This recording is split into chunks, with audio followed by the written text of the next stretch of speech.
हमारी यहाँ पे ज़मीन थी, जो हमारे पूर्वज थे बड़े बुजुर्ग, उनको दबंगाई तरीके से यहाँ से निकाल दिया गया था। वापसी का मन इसलिए बना जी, हम कुटेल गांव में किराए पे रहते थे कि हम अपने ज़मीन चाहते हैं दोबारा। हम यही चाहते हैं कि हमें हमारी ज़मीन दिलाई जाए।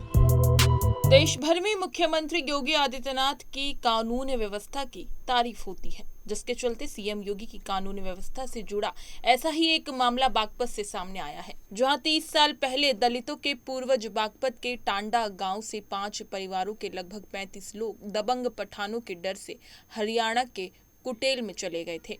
लेकिन सीएम योगी आदित्यनाथ की कानून व्यवस्था से प्रभावित होकर दर्जनों दलित आज बागपत कलेक्ट्रेट पहुंचे, जहां पर उन्होंने डीएम से गुहार लगाते हुए गांव में रहने की मांग करते हुए दबंग पठानों के कब्जे से अपनी खेती की जमीन और घर कब्जा मुक्त कराने की मांग की है। दलित दीपक का कहना है कि हमारे पूर्वजों को डराया गया, जिस कारण वो गांव से चले गए थे, लेकिन अब उत्तर प्रदेश में कानून व्यवस्था बहुत अच्छी है, जिस वजह से हम अपने पैतृक गांव टांडा में रहना चाहते हैं। बागपत प्रशासन हमारी खेती की जमीन और घर की जमीन दिलवा देगा तो हम अपने गांव में रहकर अपना जीवन यापन कर सकेंगे।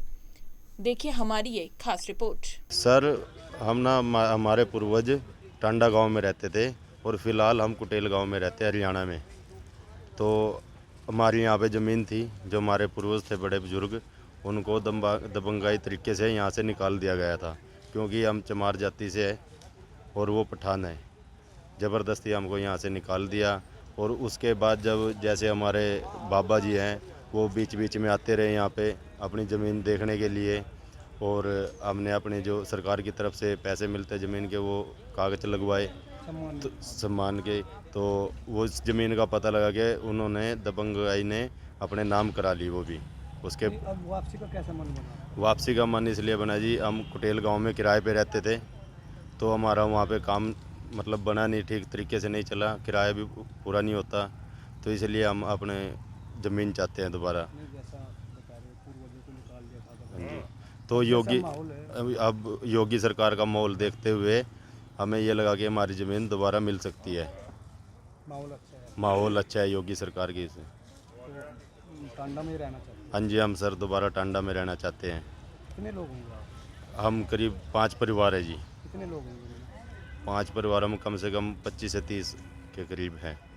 डीएम से मिले क्या आश्वासन दिया? डीएम साहब ने आश्वासन दिया कि मिल जाएगी, और हमको पूरी उम्मीद है योगी की सरकार है, तो थोड़ा आश्वासन दिया है डीएम साहब ने भी। हाँ जी, हमारा मामला ये है कि हम कुटेल में रहते हैं इस वक्त, और हमारे जो पूर्वज थे वो टांडा गांव से में रहते थे, तो वहाँ पे हम किराए पे रहते हैं।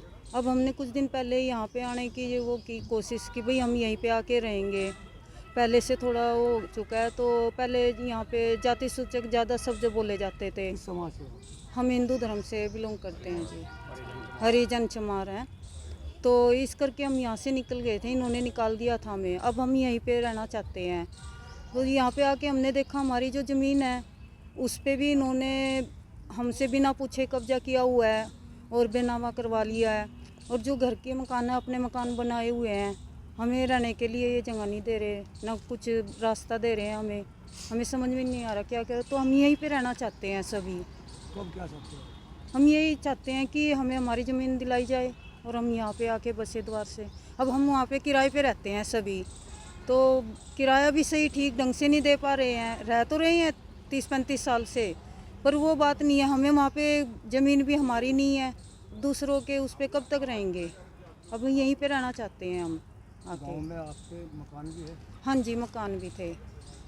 तो जो हमारे सास ससुर थे वो मतलब उस टाइम चले गए थे यहाँ से छोड़ के, लेकिन जो हमारे चाचा ससुर हैं 2-3 जो हैं अब भी, वो तो हैं, वो भी हम सब आना चाहते हैं हम यहीं पे वापस। तो योगी सरकार है, जैसा अब वापसी कर रही है, हाँ जी, उन्हीं के कारण कह रहे हैं। हम उनके लिए धन्यवाद करना चाहते हैं कि वो अगर हमारी ये ज़मीन दिला दे तो हम उनका बहुत बहुत धन्यवाद। 35 साल बताए। हाँ जी, 35 साल हो गए हैं। अब कैसा आपके मन में? अब भाई योगी सरकार के कारण ही हमने यहाँ आने की सोची। भाई अब यहाँ पे जो है अच्छा माहौल हो गया है, पहले से काफ़ी कुछ बदल चुका है।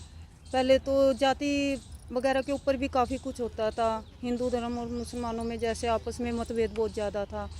तो अब वो ऐसा कुछ नहीं हुआ, यहाँ के तरक्की देख के उसी के कारण हम यहाँ पे आना चाहते हैं। जी, उनका मामला ये है पत्रकार महोदय जी कि मेरे गांव के 5 परिवार थे, 5 या 6 जो मुझे बुज़ुर्गों ने बताया है। काफ़ी दिन पहले उनको यहाँ से निकाल दिया गया था और उनके मकान भी गांव के एक परिवार ने दबाए हैं और वो परिवार मेरे पास लेटर पैड लिखवाने के लिए आया था अब से 2-2.5 महीने पहले, इसलिए मुझे जानकारी है। उससे पहले तो मुझे भी जानकारी नहीं थी, इसलिए मुझे जानकारी हुई।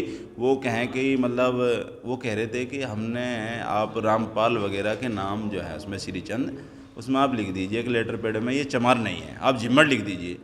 भैया मैंने कहा मैं जानकारी करूँगा, पहले तो मुझे जानकारी नहीं है। मैंने अपने बुज़ुर्गों से जानकारी करी तो बुज़ुर्गों ने बताया कि उनके 5 परिवार चमारों के यहाँ पर हरिजन भाइयों के रहते थे, लेकिन 35-40 साल पहले उनको प्रत्याडित करके यहाँ से शौकत इजहार के पिताजी शौकत ने उनको निकाल दिया गया था। जैसे अब ये बोल रहे भाई योगी राज अच्छा है, अब हमें सुकून मिलेगा यहाँ, हम रहना चाह रहे हैं। देखो इसमें तो कोई कहने की सोचने की बात ही नहीं है। माननीय मुख्यमंत्री जी का सीधा आदेश है, कोई भी हो, किसी भी धर्म का हो, किसी भी जाति का हो, किसी को प्रताड़ित नहीं किया जाएगा। अगर जो प्रताड़ित किसी को किया गया तो उसको वापसी उसको जो ज़मीन है वो है उसको मिलेगा। एक उनकी बता रहे हैं 2 बीघे ज़मीन भी है और जो फर्जी तरीके से इन लोगों ने शौकत वगैरह ने उसका फर्जी तरीके से, जबकि पठान हैं वे चमार हैं तो अपने नाम ज़मीन करा ली, अपने नाम करा ली है जी। संरक्षण मिलेगा क्या?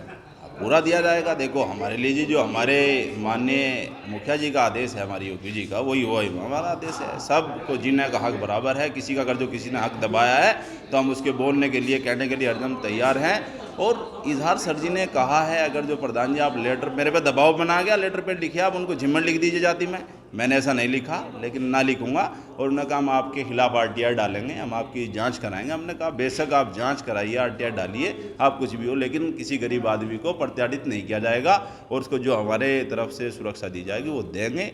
और वे आना चाहें तो बिल्कुल वेलकम, स्वागत।